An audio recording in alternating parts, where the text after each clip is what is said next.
there, and welcome to Afterlife Advice with Bequestt. Today I wanted to discuss a few different alternatives to your traditional cremation or burial. My goal today is to educate you on all of the options out there so that way you can choose what is going to be best for you and your family. The first one I wanted to talk about is cryonics, which I find very interesting because in my opinion, this isn't completely an alternative to your traditional burial or cremation, but more so an alternative to death altogether. Now, the body does have to be considered legally dead before anything happens. However, this is essentially the process of cooling down the body and freezing it, but still keeping the cells intact without altering them. The whole idea behind this is that you can keep the body frozen at this temperature for decades, which will allow medical technology to eventually catch up and essentially be able to revive the body at a later date.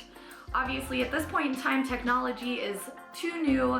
However, there are quite a few people who have opted to go this route in hopes of being revived in the future.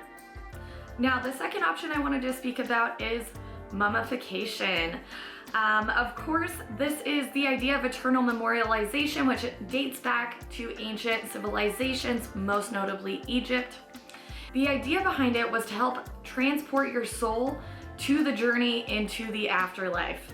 Currently, there is only one business that is legally allowed to do this, which is actually located in Salt Lake City, Utah, and they actually have a pyramid located there as well.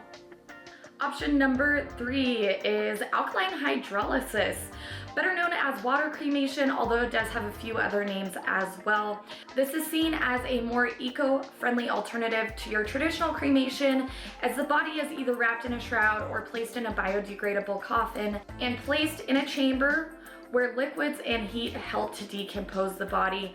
That way there aren't all of the pollutants that are going into the air. This actually mimics the natural way that a body would decompose underground, and when your family gets back your cremated remains, you actually can't tell the difference between a traditional cremation and a water cremation.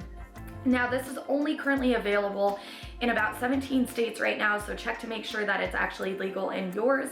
However, this method can be quite controversial as all of the liquids that are left over from the cremation are actually dumped straight into the sewer. So something to keep in mind when considering this method.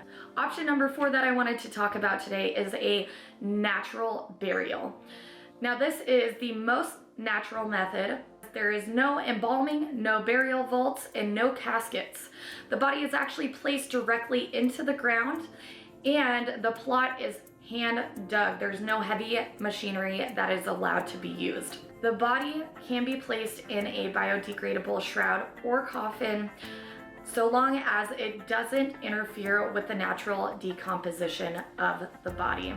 The fifth and final alternative that I wanted to discuss today is donating your body to science. And in my opinion, this is awesome for a couple of different reasons. First being is that this is going to benefit countless others by contributing to life-saving research and education. Second reason I think this is really cool is because this is going to eliminate a lot of the costs that are associated with cremation and burial. Now, many of these programs will actually take your body in and return the cremated remains to the family when they are finished using the body, typically at no cost to you.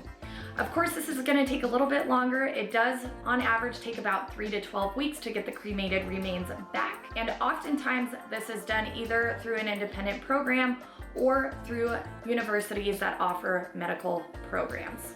I hope this video has been beneficial for you and has opened up your eyes to a few other alternatives to your traditional burial and cremation. If you happen to have any other ideas, please let me know down below in the comments. I would love to hear from you.